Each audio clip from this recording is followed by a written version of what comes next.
کہانی سننا بھی ایک وہ ہے. میرا ایک شعر ہے کہ کوئی ہاں ہوں نہ کوئی ہنکارا. اچھا. کوئی ہاں ہوں نہ کوئی ہنکارا, یہ بتاؤ کہ سو گئی ہو کیا. اچھا. تو یہ جو ایک داستان گوئی ایک الگ فن ہے, لیکن داستان سننا بھی ایک فن ہے.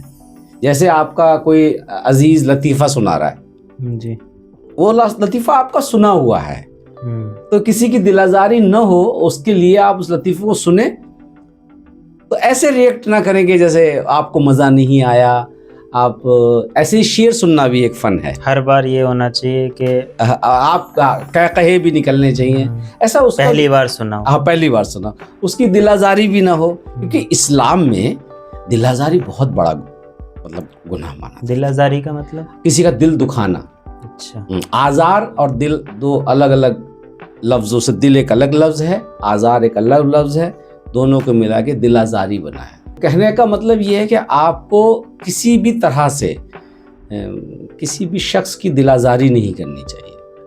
وہ اللہ کے رسول کی حدیث ہے, اور اللہ کے رسول نے اللہ کی قسم کھائی ہے, اور وہ بھی 3 بار کھائی ہے, اور بہت جھنجلا کے کھائی ہے کہ خدا کی قسم وہ مومن نہیں ہے, خدا کی قسم وہ مومن نہیں ہے, خدا کی قسم وہ مومن نہیں ہے کہ جس کے اخلاق سے, جس کے بیہیویئر سے کوئی شخص پریشانی میں مبتلا ہے.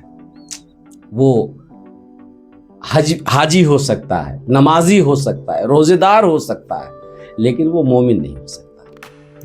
یہ آپ سمجھ لیجیے اس بات کو. تو دل آزاری کو اسلام میں کسی کا دل دکھانا اور اس کو بہت برا مانا گیا ہے. تو جیسے آپ لطیفہ سنتے ہیں اور وہ سنا ہوا ہے آپ کا, جیسے شعر سنتے ہیں, شعر سنا ہوا ہے. دیکھیے شعر کی اوپر بات بتا رہا ہوں کہ شعر سننے کے بھی 2 طریقے ہیں. اچھا.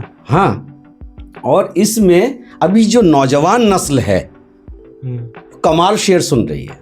اچھا. ہاں, یہ شعر سننے کا جو سلیقہ ہے یہ میں بغیر کسی اس کے کہہ رہا ہوں. ہاں, جین زی جو ہے ان کے پاس ہے, نیو جنریشن کے پاس ہے. وہ مصرع پڑھتے ہیں ساتھ میں, شاعر کے ساتھ ساتھ مصرع پڑھتے ہیں, شاعر کے ساتھ ساتھ داد اٹھاتے ہیں. ہاں, وہ مصرع پڑھتے ہیں ساتھ ساتھ. کوئی شاعر ایک شعر پڑھتا ہے, ایک مصرع پڑھتا ہے, اس کے ساتھ ساتھ مصرع پڑھتے ہیں, یا وہ ایک مصرع پڑھتا ہے دوسرا پڑھتے ہیں ساتھ میں. تو یہ جو نئی جنریشن ہے یہ ایک بہت بہتر طریقے سے شعر سننا جانتی ہے, تو اسے پڑھنے والے کو بھی مزہ آتا ہے.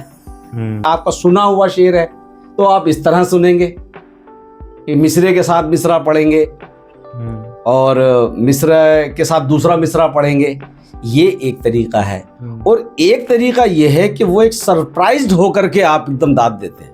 اچھا. ہاں, چونک کے داد دیتے ہیں.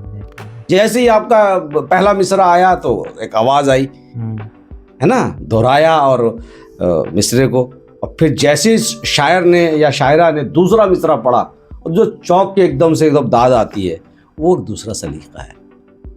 تو شعر کہنا الگ فن ہے, شعر سننا الگ فن ہے. مطلب ہوتے نا آداب محفل جو ہے وہ ایک الگ